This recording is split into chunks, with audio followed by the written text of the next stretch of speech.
Good morning. And it's a beautiful morning once again in New York City. And happy to be with you. Though this is funny season, the midterms, usually midterms are fairly dull. Not this year. This year, you gotta vote. And you gotta vote as if your life depends on it, because it does. 2022, don't even think about voting for the Republican opposition, no matter how many stories, or as my Gram used to say, boobamitses, they like to tell. It's just like Putin. How is he explaining why he's going into Ukraine? Why is he committing genocide? Well, it's easy. They're all Satanists there. The fact that there are 250,000 Jews, well, who could not possibly be Satanists, well, that obscures the fact. The fact that most of the folks in Kiev like going out to cafes and living their life just like we do here in America, oh my, they're the Satanists. Since when do fairy tales sell? Unfortunately, it's been happening over the last 7 to 10 years. Before that, it wasn't so terrible. I know. I remember the days on Periscope, which was owned by Twitter, where you could be anywhere in the world and have an audience come in and not just listen to what you had to say, but interact with you. And everyone knew on my channel, The Voice of Joyce, you had to be respectful. You had to have no hate that you were spouting, no violence against anybody, and no misogyny of any sort. It wasn't tolerated. If I didn't catch the offenders and I had 500 folks tuning in regularly, then my super fans caught them, and we blocked them, just like that.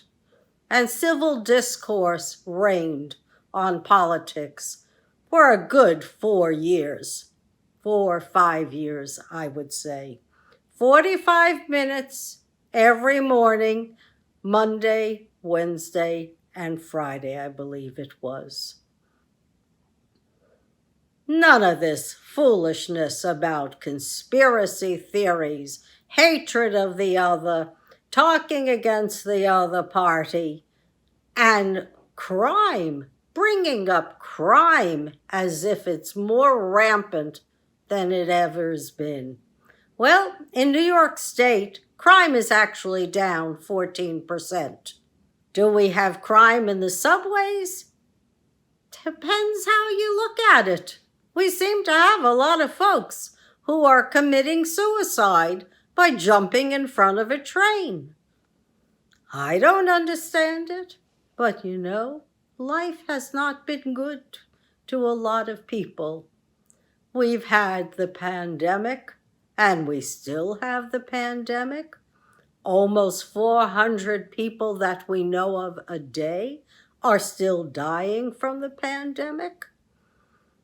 It hasn't gone away.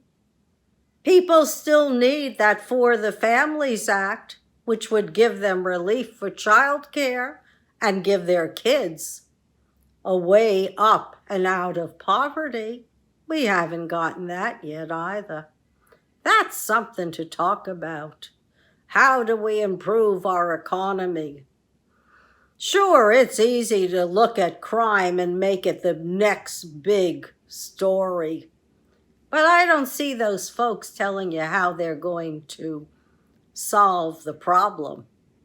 In Texas, law enforcement is already cringing at the fact that now they have permitless open carry of guns. No siree. Crime is a problem across America. It's not, unfortunately, just in blue states. It's in red states, too. Just like the opioid crisis migrated across the country, it's all over. What isn't all over is hate crimes. Who would have thought that with the advent of anti-Semitism by Kanye West and Kerry Irving, who's just recently been suspended, who would have thought that New Jersey synagogues are on alert now? There are credible threats from the FBI. This, to me, is horrible. Hate doesn't stay on social media. Hate doesn't stay just with words. Hate migrates to violence. You say something, people who want to believe act upon it. People who have hate in their hearts, they act upon it. You say something vicious about another party and a congressman or a senator, somebody's going to go out there and do damage. You make enough noise because you don't use the facts about misinformation, somebody's going to say, oh, this is real, just like they're doing with the insurrection. Don't believe it. There's one fact out there. Joe Biden won the election of 2020. And if the Insurrection Committee does anything, they should invoke the 14th Amendment to the Constitution and remove, via Section 3, everyone in Congress or any legislator or any attorney or anyone who comes out of that terrible, terrible crime against the democracy that we all fight and die for. 3 generations of my family have been in the U.S. military. I wouldn't want them to be harmed by someone who didn't believe in the Constitution, because I was there when my grandson swore an oath to uphold the Constitution. He didn't swear an oath to the President of the United States. He swore an oath to uphold the rule of law in the Constitution. We got bigger problems here in America than perpetuating falsehoods. And that too can be changed. Section 230 of the Communications Decency Act, that can change what happens in terms of free speech and social media. You can sue third parties and you can sue people for content if we write it into the law and the legislature. And that's what we should be doing. It's not good that we have to worry whether people from one political party are going to be harmed by followers of another. It's not good that our children's data is exposed to others who may prey upon them. Section 230 will handle it. And to my friend, the economist who said, well, we don't really need the law, we just have to sample the data. When I was listening to the guys out of Stanford University on an NYU social media program about social media and the effects of politics on people, they said they tried sampling TikTok data. The algorithm was on to them, and as soon as it realized that they were sampling data, they were blocked.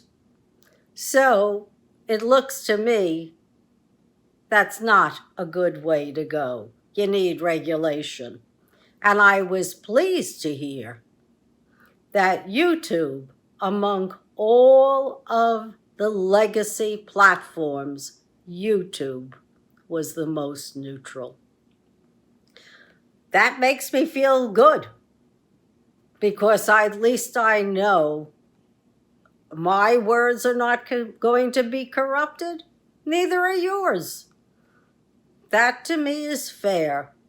And I'm not going to have someone sending me videos or algorithms or something for me to push that I may not like. I'm happy. So YouTube is a good sphere, and evidently 25% of Americans look at YouTube, whereas on TikTok, over 25% of Gen Zers actually look at TikTok for their news. So we got to be very careful what we do and what we wish for, and how much freedom we let reign, because it's not free for all of us. It's not free for those of us who have been targeted. This midterm, like any other midterm, it ain't. This is a midterm that may decide whether we go authoritarianism or we maintain our democracy.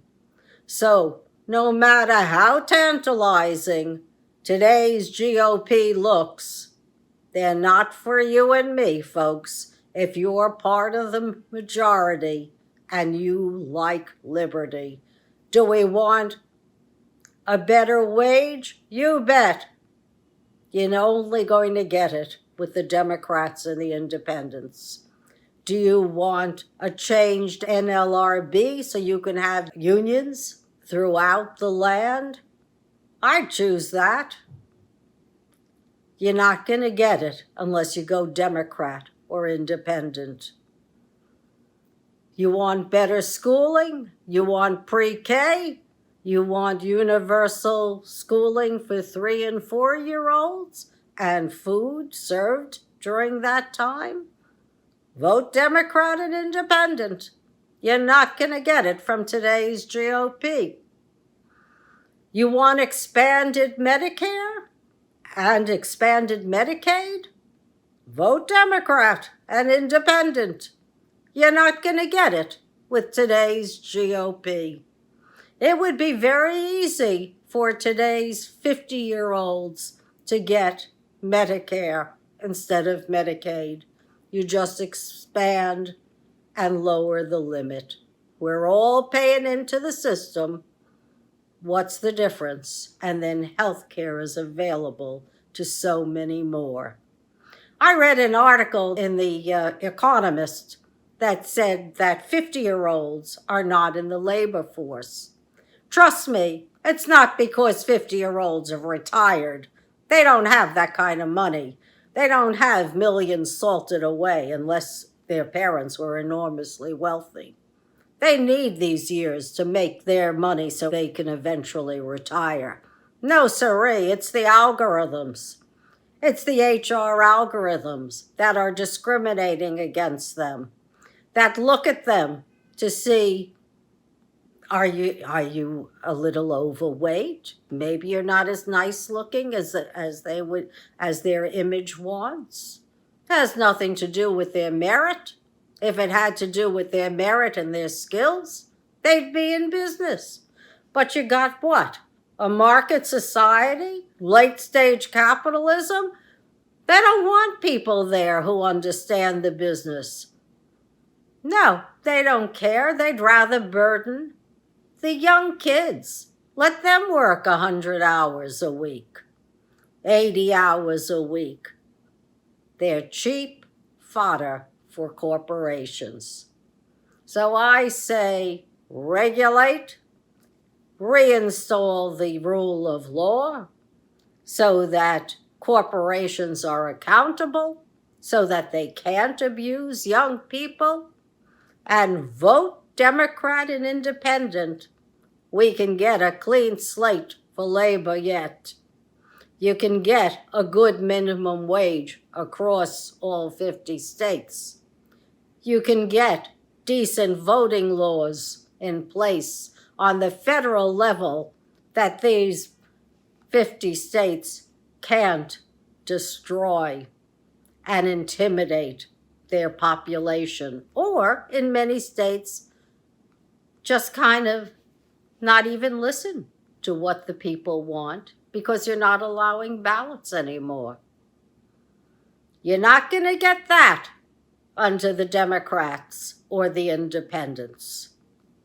Think seriously next week. When my YouTube comes out, it's gonna be voting day. Let's make us all proud so that when I make my next video, I can sigh with relief and say, our republic still stands. I want to be able to say, God's really happy with his creation here in America. We've gone away from Bubameitz's storytelling, fairy tales, and we're embracing truth. I'd like to be able to say that. I'd like to be able to say we've embraced the America that I know and I have loved all my life. America that stands for democracy. No authoritarianism here. I don't want to see conspiracy theories or any other theory used so that hate crimes can be committed or genocide, God forbid. So God bless you all. I hope you're listening. This midterm election is really important. Make the calls, get people to vote who've never voted before, and hopefully they'll have voted Democrat and independent, and we've gotten rid of Trump's GOP once and for all. Thanks for listening. So much is at stake, including women's rights. Let's be happy November 9th. See you next week. You can bet on it.